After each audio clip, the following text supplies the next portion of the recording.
What's up everybody, here is the new and long awaited DJI Mavic 3 and it has completely raised the bar on what a foldable drone can be.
Should you decide to purchase a Mavic 3, there are 3 different options that you can purchase it in: Standard, Fly More, and Cine.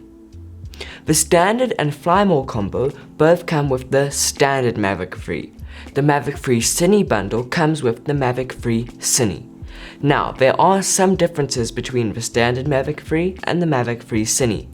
The biggest one is that the Standard Mavic 3 can only record H.265 or H.264, while the Mavic 3 Cine can record ProRes in ProRes HQ, ProRes and ProRes LT. The other big difference is that the Mavic 3 Cine has a 1TB internal SSD, while the standard Mavic 3 only has 8 gigs of internal storage.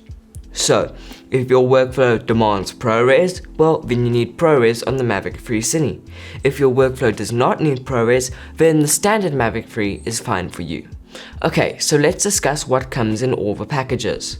In the standard package, you get the standard Mavic 3, a 65-watt charger, 1 battery, the RCN1 controller, and you also get 2 spare propellers.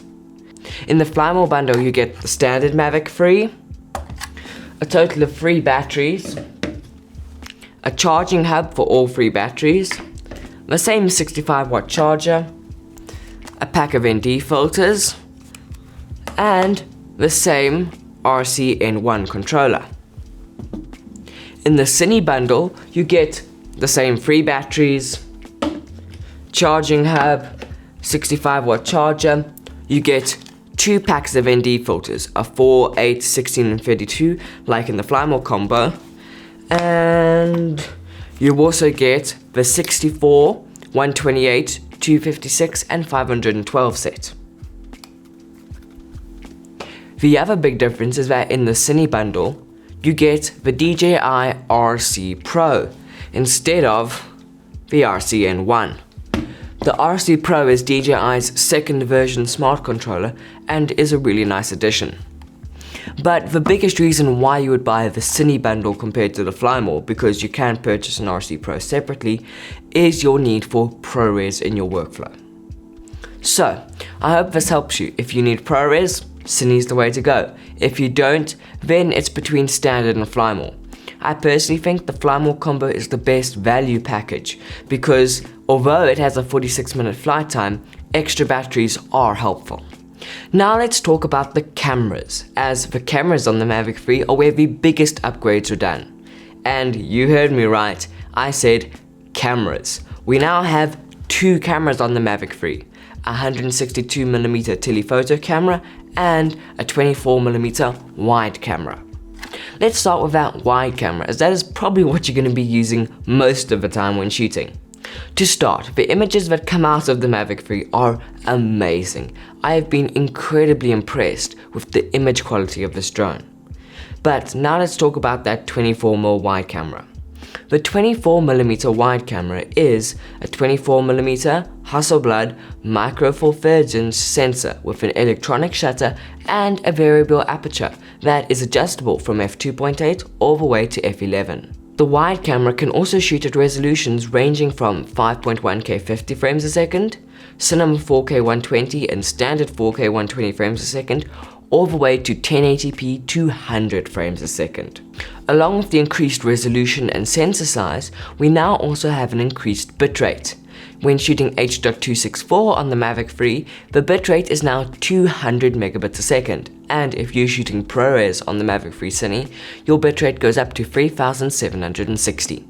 The quality of the Mavic 3 is amazing, and its video is the best of any DJI drone that I've ever used, and it matches really well with my ground cameras, which is quite something for a drone to match with a ground camera. Now, for those of you who say, but the Air 2S has a bigger resolution and so it's got better video.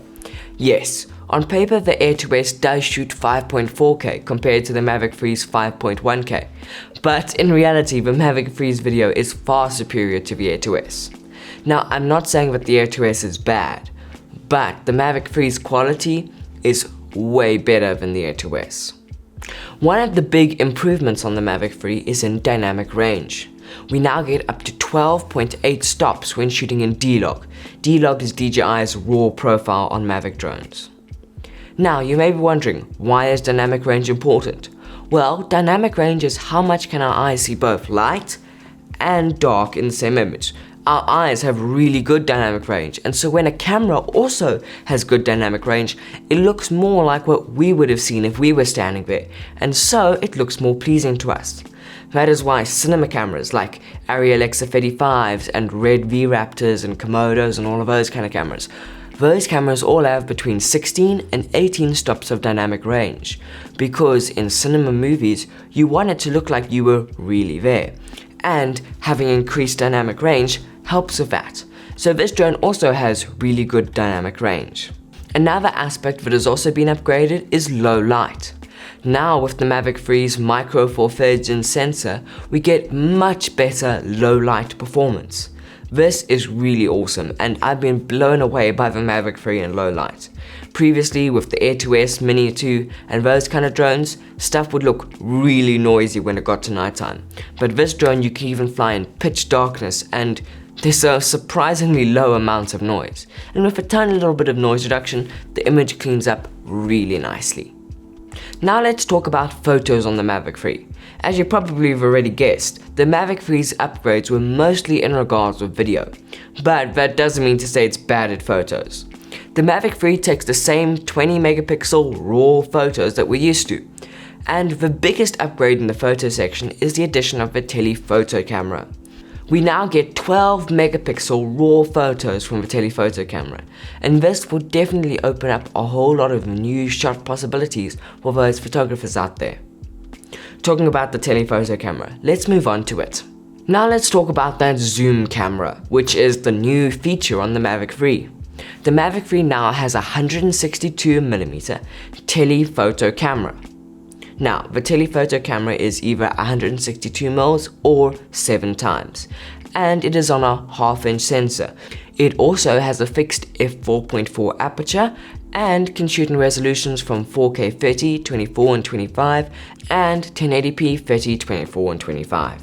Unfortunately, as of latest firmware, which is version 1.00800, you cannot use D-Log on the Mavic 3's telephoto camera. But they have added the addition of Pro Mode. Pro Mode allows you to adjust things like shutter speed and ISO. This is incredible and helps you to get the best quality out of the telephoto camera. Now, just a tip when using the telephoto camera. You want to keep your ISO as low as possible. That's 100. You also want to keep your frame rate and shutter speed at the 180-degree shutter rule.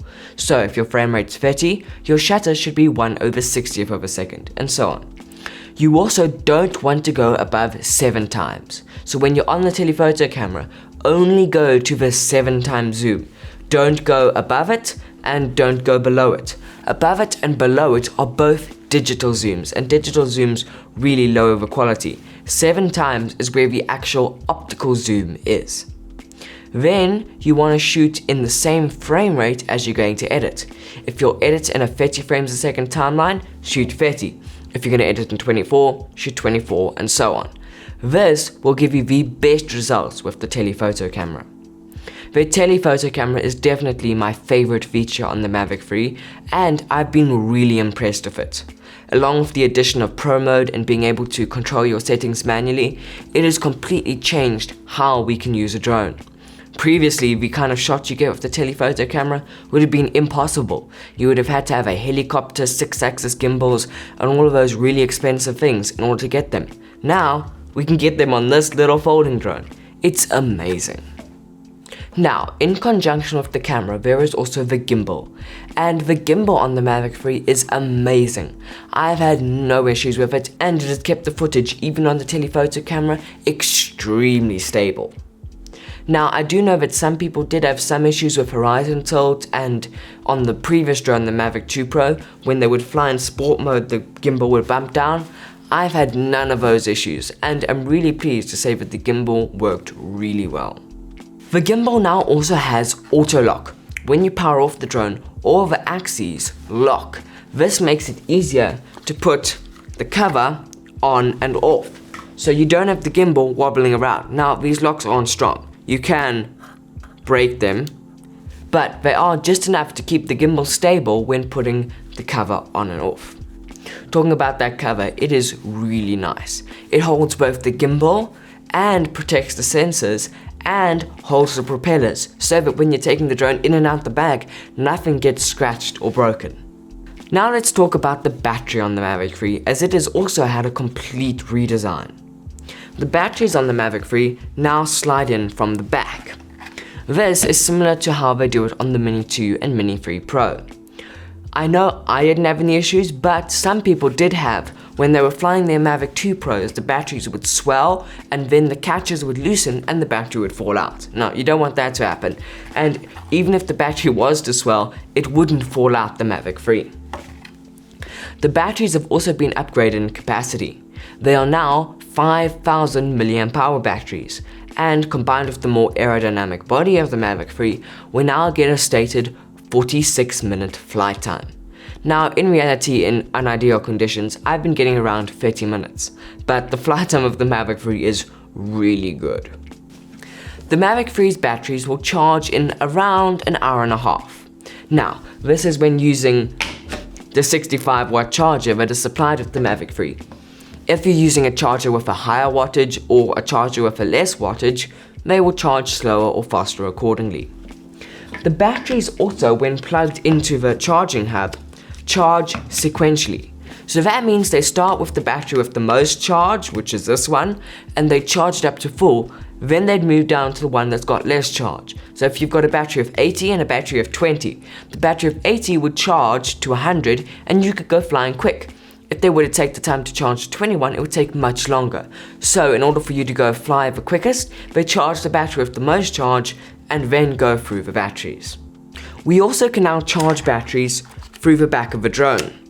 If you have the standard bundle, that is how you would do it.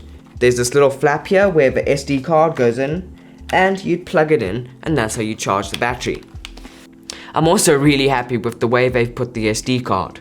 You no longer have to unfold the drone to get it. I was always forgetting which side of the drone had the SD card and would end up unfolding the entire thing just to grab my SD card. Now, I can do it while the drone is still folded up. Now let's talk about the body of the Mavic 3. The Mavic 3 weighs in at 895 grams. This is a little bit lighter than the Mavic 2 Pro, but the Mavic 3's airframe is a touch larger than the Mavic 2 Pro, but it's nothing big. The Mavic 3 now also has a completely new body design. This body design is designed to give it better aerodynamic performance, and having the arms slanted down gives you better clearance under the big camera package. On the whole, the build quality of the Mavic 3 is really good, and I've been impressed with how sturdy it is and how stable it is when flying. Now, the arms on the Mavic 3 are thinner than those on the Mavic 2 Pro and Air 2S, so if you do crash, you're more likely to slap the little legs off. But that is a cost that you have to pay when you're getting better flight time and all the other things that the Mavic 3 has.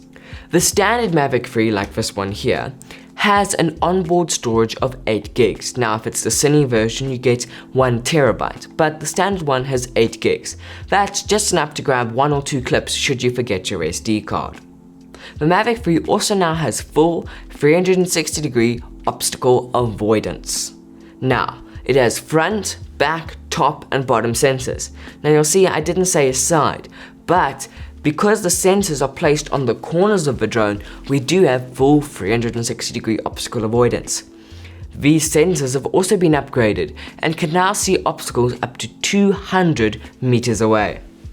No longer do we have any blind spots on the drone when flying, and this also means that both Active Track and APAS have gotten big upgrades on the Mavic 3. Now, I'll be making separate videos talking about Active Track and APAS, but I just want to let you guys know, it's really amazing. We also now have upgraded motors on the Mavic 3. The Mavic 3 can now do 19 meters a second in sport mode, and the ascent and descent speed has also been upgraded. We also now have 12 meters a second wind resistance. The Mavic 3 is a real beast when flying, and it gives you confidence that no matter what the weather conditions are, the Mavic 3 will come back to you. Now, be smart, don't fly in a hurricane or when it's really windy or snowy or raining outside, but if a gust of wind does happen to come, you know the Mavic 3 is not about to get blown with it. The Mavic 3 now also comes equipped with OcuSync 3 Plus. This gives us a 1080p 60 feed back to our controller at up to 15 kilometers away. Now, I have found that the RC Pro does give me better range than the RC N1. This, I think, is because of the extra antennas on the RC Pro. But whether using an N1 or a Pro, you're still gonna get great signal performance. Now, although this is the standard Mavic 3 and the bundle that I got was the Mavic 3 Fly More bundle, I did purchase the RC Pro separately, and I'm super glad that I did. The RC Pro completely elevates the operating experience of the Mavic 3. My favorite feature is the high 1000 nit bright touchscreen and all the customizable buttons. I'll be making separate videos showing you how to customize them and what settings I think are best put on each button. But the RC Pro is a great addition to any Mavic 3 or Air 2S, because yes, the RC Pro works with both the Mavic 3, Mavic 3 Cine and Air 2S, and if you own any of those drones, I'd highly recommend the RC Pro. Now, I will be making separate videos discussing all the smart features on the Mavic 3. But for now, I just wanted to tell you that there's Active Track 5.0, APAS 5.0, Spotlight, Point of Interest, Hyperlapse, Panorama, Quick Shots and Master Shots, and all the usual things you'd expect from a DJI drone.